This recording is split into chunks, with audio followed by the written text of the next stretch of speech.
There were a lot of things with the pitch that I took issue with and I disagreed with, but that doesn't mean that I believe that they deserve harassment and threats.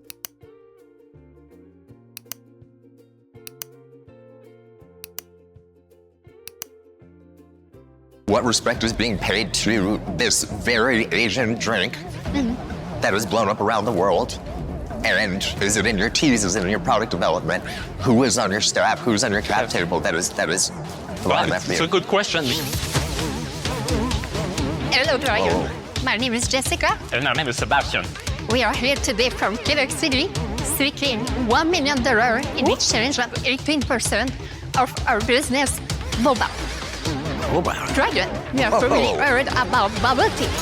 Yes. I've never. Has anyone else heard of bubble tea? Yes. What is bubble tea? Who was drinking bubble tea this morning? I've never heard of this thing before. Yes, I'm talking about bubble tea. That trendy sugary drink that you have for, and you are never quite sure about its content. Those days are over with Boba. Hang on. I'm quite sure about its content. Yes. Continue. Okay. We have transformed this beloved beverage into a convenient and healthier, ready-to-drink experience. Since day one, we're disturbing this $4 billion market with 3 simple ingredients: high-quality tea, fruit juice, and our famous well-being Boba. Last year, we just launched 2 crazy innovations, including the first alcoholic ready-to-drink bubble tea in the world, but also our grab-and-go popping Boba. So, Dragon, are you now ready to drink our product? Yeah. Boba comes in various flavors like watermelon, dragon fruit, and peach.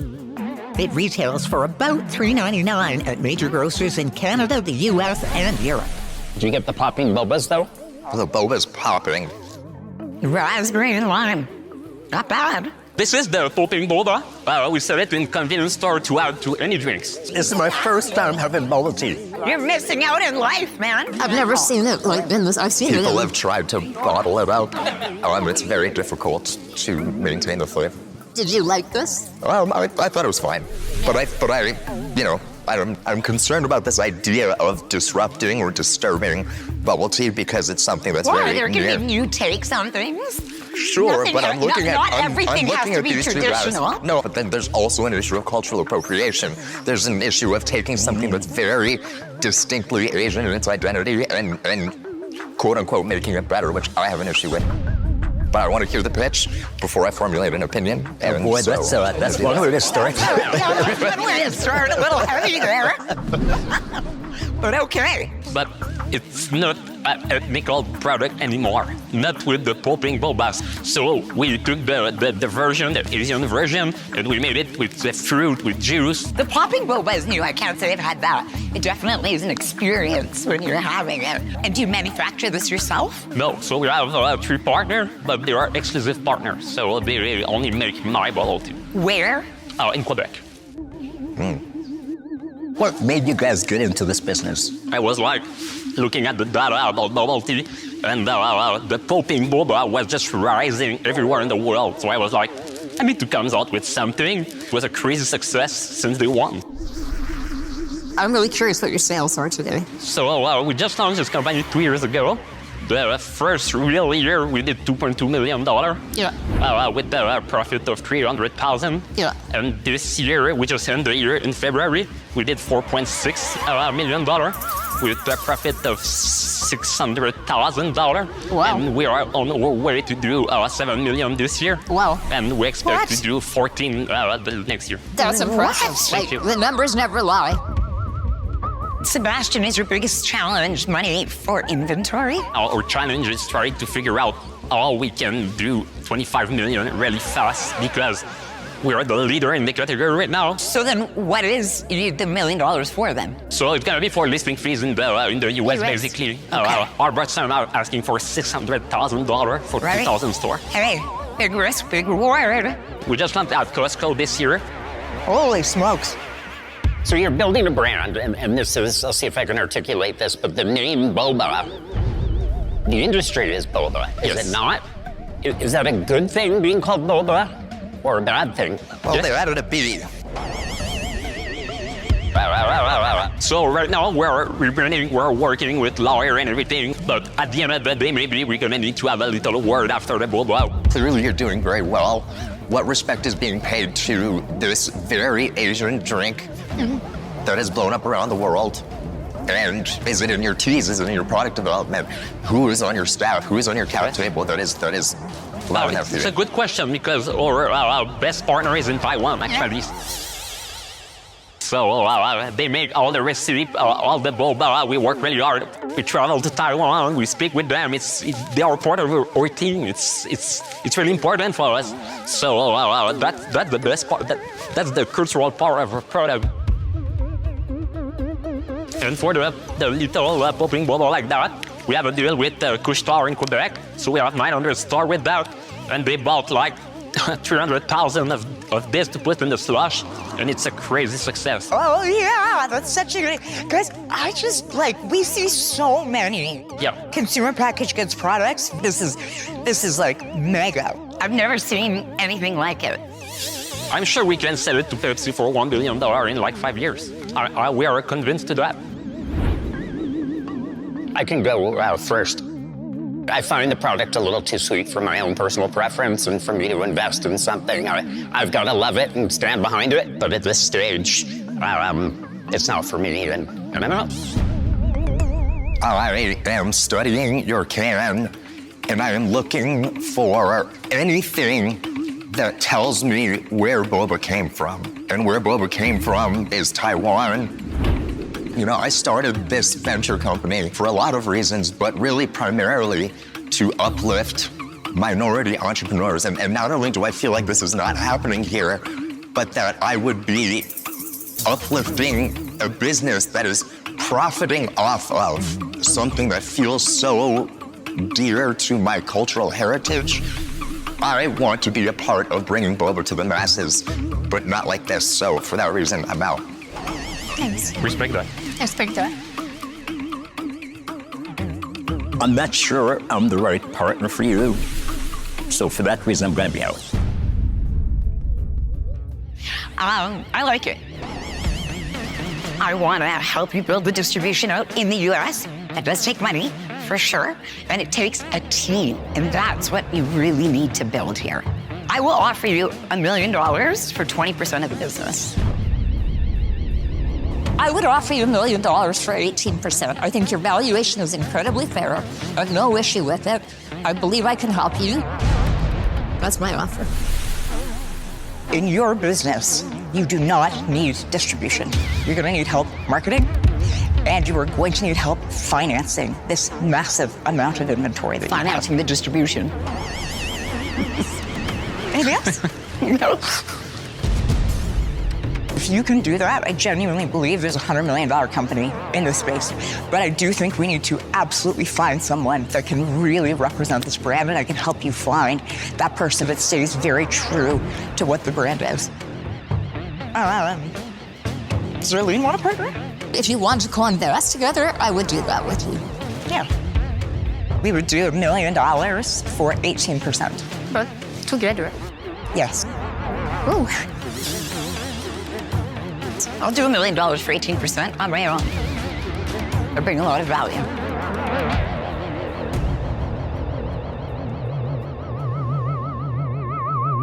I really respect all you offer. I think we will go with Menji because of the distribution with alcoholic and everything. I'm very excited. Thank you. Oh, great product. Thank you so much. I believe in you from the moment one. Good luck. Thank you so much. Yes, thank you. Thanks. It makes me sad how successful this business is. It makes me sad that people are, they're drinking boba with the raccoon, with the sun. It doesn't mean that they don't have the opportunity to change and do that. That's true, but there has to be a willingness, and I have to be able to invest in these founders knowing that, that change is possible. They didn't say no. The collaboration that they've had to this point is with their supplier in Taiwan. And if nobody else has told them that before, you can't put that all on them. Hey everyone, it's Simu. I just thought I'd make a video here in response to this crazy social media moment that I found myself in as it pertains to Dragon's Den and the boba of it all.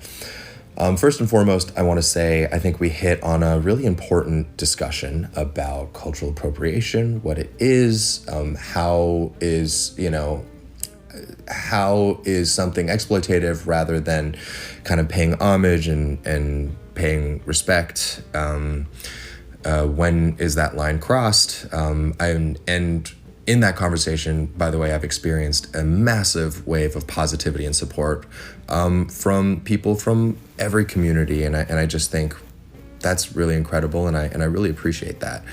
On the flip side, I've been made aware that the business owners have received a lot of death threats and harassment and otherwise just kind of bullying and dogpiling. And I just want to say that full stop, it's never okay to make threats. It's never okay to bully and harass online.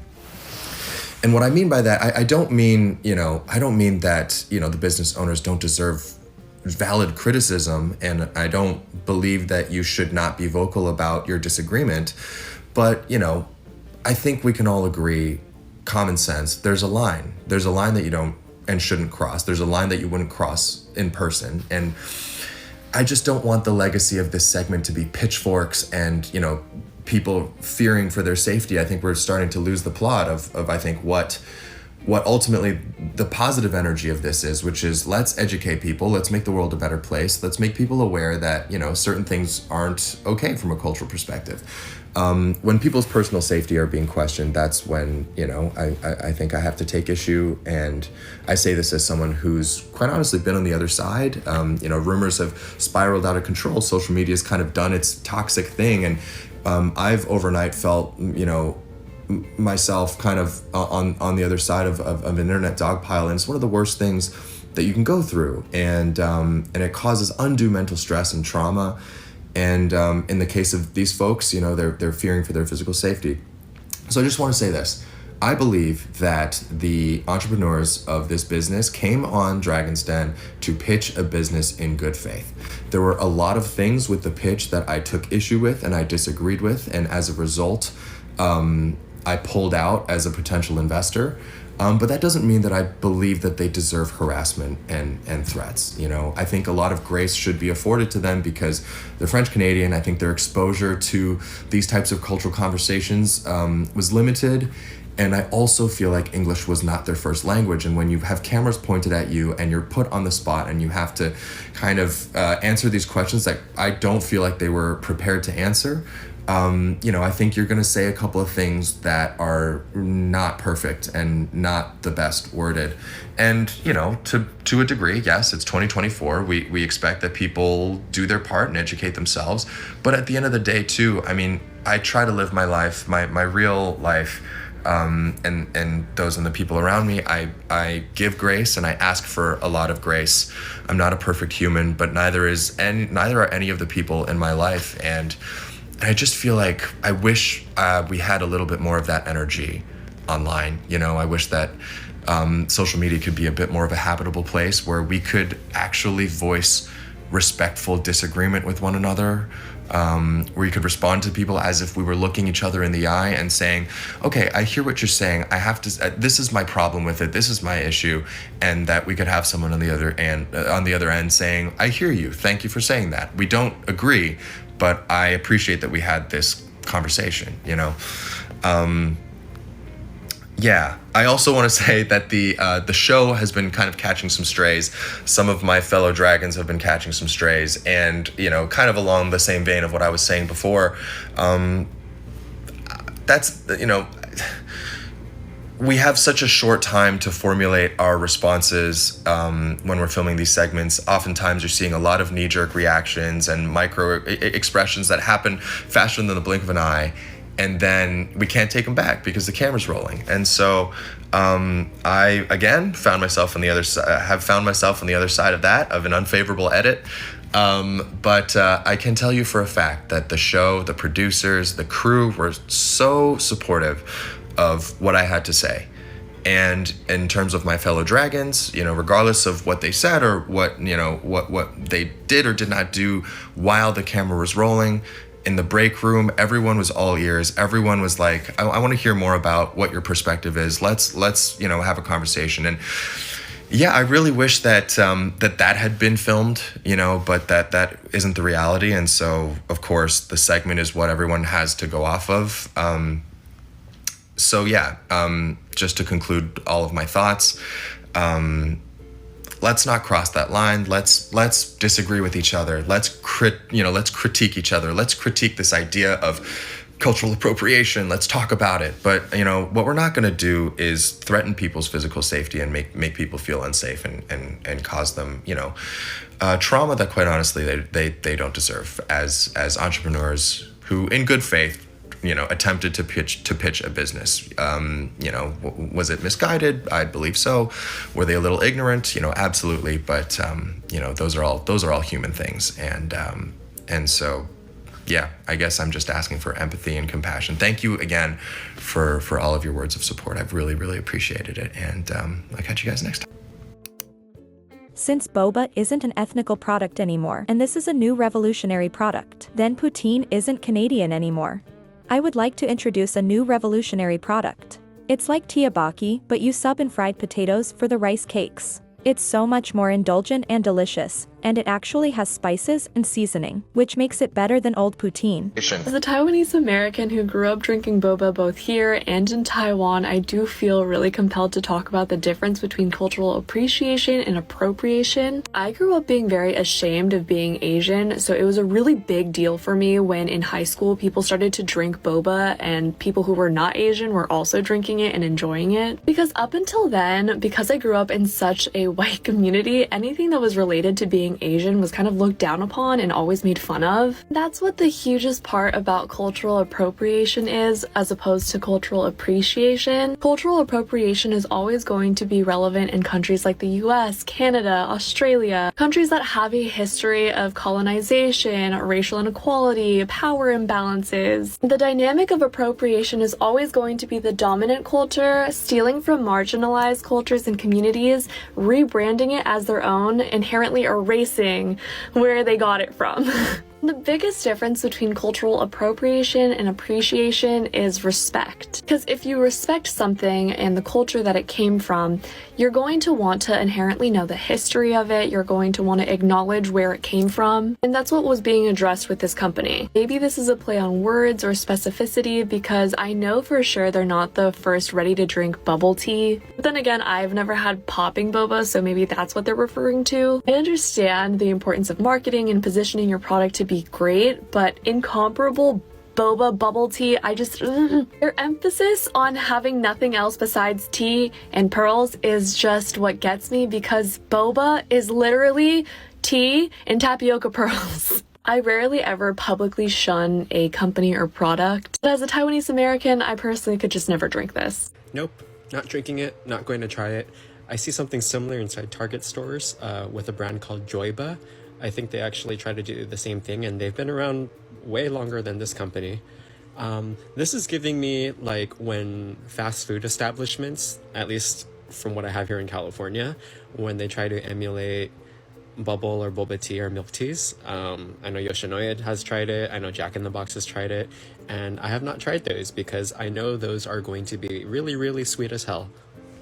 And as someone that actually really, really loves milk teas and boba and all that, I rather go to Asian places because I know they can actually customize the drink to my liking in terms of sweetness, in terms of ice levels, in terms of freshness as well, because a lot of places do use fresh milk and fresh fruits and all that. This is kind of giving me like, I remember one time I saw online that there was this white gentleman who was criticizing actual Vietnamese people, saying that the way that they made pho is not the correct way. Y'all know when you're drinking your bubble tea and you're like, that's good, but you know what would make it better? If white people from Quebec just like changed it. Same name, but just changed it. Like, I just feel like Asian people, like, I don't know what they're doing to this. I don't know how they're making it, and that really makes me nervous. So I would really trust white people from Quebec over the people who invented this, in my opinion. So yeah, let me know if you guys know anyone. Go support your local bubble tea restaurants near you. Dragon's Den is basically the same premise as Shark Tank. Recently they had a bubble tea company owned by white people, and Simu Liu was a guest judge, and he did one thing that I thought was just extremely well handled. The brand story these folks are telling is one we've seen over and over again when it comes to discussions about cultural appropriation, where they take a trendy Asian snack, food, beverage, whatever, and they imply that the sort of twist or innovation that they are adding is quality. Particularly reminded me of that lady that tried to launch the fast casual chain of non-oily Chinese food as if this was a brand new concept, and 1.4 billion people over there just sitting around eating Trader Sam's crab rangoons all day. So the brand is setting the stage for their pitch with, you know that trendy sugary drink you wait in line for and you're never quite sure its contents? And that is a notable thing to say. I mean, imagine if someone's like, you know, spaghetti sauce, the modern classic, where you never quite know its contents. That's why we invented ragu. It's the beginning of the pitch, so Simu doesn't launch into the whole cultural appropriation discussion because then it becomes a story about him interrupting the pitch and not the pitch itself being an issue. Instead, he waits a few beats for when they reach a natural pause and says, I'm quite sure of its contents, but continue. And I thought it was great because it also kind of shuts down a lot of the typical responses in conversations around cultural appropriation where people are like, oh, you're just so soft and sensitive to be offended by this. But he's not making it about his feelings, he's making it about their business plan, because what they've said sounds dumb.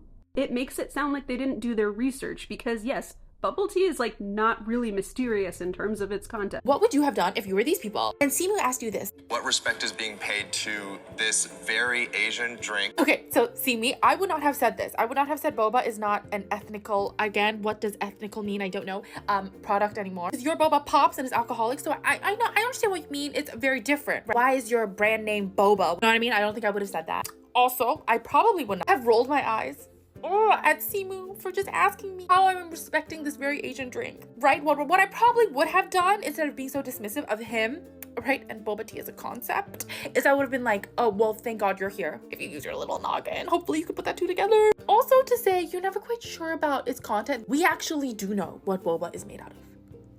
Not the best idea. So I probably would have not dismissed him and just asked him for help, because that's what you're there to do.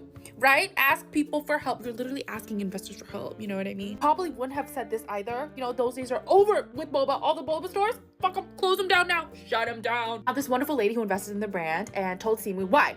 Why ask these questions? There can be new takes on things. Here's a good example of that. I love chamoy. You should check out this brand. She was on Shark Tank. She's the cutest little founder ever. Her brand was born because she loves chamoy. This is her whole story. Basically, it's a sugar-free version of chamoy without any of the food coloring. It's very healthy. Instead of shitting on chamoy, which is what these people were doing to boba, by the way, she uplifts chamoy in its entirety. And she's like, unfortunately, my dad was a diabetic. He could no longer have sugar, and that's why I wanted to create it. And I wanted to give all the people who couldn't have sugar my version of chamoy. It's a new take on a traditional thing, but it's done with a lot of respect. You know what I mean? Anyway, so that's just me. That's what I would have done differently. Hi everyone, Dragon Manjeet here. Last week's episode had a pitch from entrepreneurs about boba tea that has sparked a big conversation. After more reflection, due diligence, and listening to many of your opinions, I will not be investing in boba tea. Having said that, I had to turn off commenting on my platforms because it is never okay to send hate and death threats to the entrepreneurs. I believe wholeheartedly our cultures are meant to be shared, including food, drink, clothing, dance, languages, and weddings. Those of us like Simu and I who have platforms to do so always try to use these platforms to educate and enjoy and explore all cultures. It is cha or chai, depending on where you're from, not chai tea. It is naan, not naan bread. Sharing cultures increases understandings and brings peace on earth. Something our planet could use. Happy Canadian Thanks. Hello, Manjeet. It is me, Sujia. I saw your video on Instagram and I wanted to talk to you a little bit about it. First things first, if you're gonna make an apology video, maybe don't make it so obvious by like scanning your eyes across the screen that you're reading from a script. It read more like she was reading like a ransom note from her kidnappers than it did like an apology video, you know? There was absolutely no sincerity in this video whatsoever. It didn't even acknowledge what the issue was that people were having, you know, with this entire thing that happened on Dragon's Den. There was absolutely no sincerity in this video whatsoever. It didn't even acknowledge what the issue was that people were having, you know, with this entire thing that happened on Dragon's Den. And were we supposed to be like surprised and shocked that she pulled her $1 million investment? This company went to shit overnight. Of course she pulled the investment. And the worst part for me is when she brought up like chai and naan, and it's like, Two things that are from your culture. So you're acknowledging that you understand, how that feels when somebody, diminishes your culture or culturally appropriates or, somehow, uses your culture in a way that you don't like. So you acknowledge that, you understand that. But when Simu raised these very legitimate concerns with you, all you said was, can we not make this so heavy? Like, you don't have to do everything so traditionally. Anyway, Boba Company, take my $1 million. She makes no mention of any of those things at all in this video. But of course, she did not hesitate in making herself the victim in this situation by telling us everything that she's been going through and all the harassment. Now, obviously, death threats and any kind of threats to make people feel unsafe are fucking absurd and should absolutely stop. But any criticisms that she's received about what she said and did and how she didn't acknowledge for 1 second and she completely dismissed how Simu was feeling and the things that he said, those criticisms, in my opinion, are completely and totally valid. And I just wonder if they're gonna pull this apology or if they're gonna make an apology for this apology. I don't even know, can you even call this an apology? She didn't actually apologize for anything. This is how I made tapioca pearls or boba using the stove. In a non-stick pan, I put 1/4 cup of brown sugar, 1/4 cup tapioca starch, and 1/4 cup of water, mix it together. I also added black food coloring, but that's optional. I stirred it on low heat until it thickened and then removed it from the heat. After a couple minutes of letting it cool down, I added more tapioca starch, 1/4 cup at a time, and mixed it in until I got a dough-like consistency and it shouldn't stick to your fingers. I rolled them into small balls and coated it in some more tapioca starch. And then I boiled them for 25 minutes, stirred them occasionally so they don't stick to each other or to the pot. Then I removed the pot from heat, put the lid on, and let them sit in the water for another 25 minutes. Drained and rinsed them in cold water, and then you can put them in a bowl with brown sugar syrup and add it to a drink. No, that's good. No, that's really good. What do you call that? Word, that's kimchi. Yeah, we got it in a lot of recipes back home. I mean, I can talk to you about it if you wanna know more. No, I think I'm good, but I got some ideas. What do you mean ideas? I was thinking about like a raisin kimchi casserole, but with like baby spinach. What do you mean with like baby spinach? Like you're gonna kimchi the spinach. I think I'm gonna call it Kim Speed. You really ain't gotta do all that. I mean, nah. This needs to be a little less spicy. I got some ideas.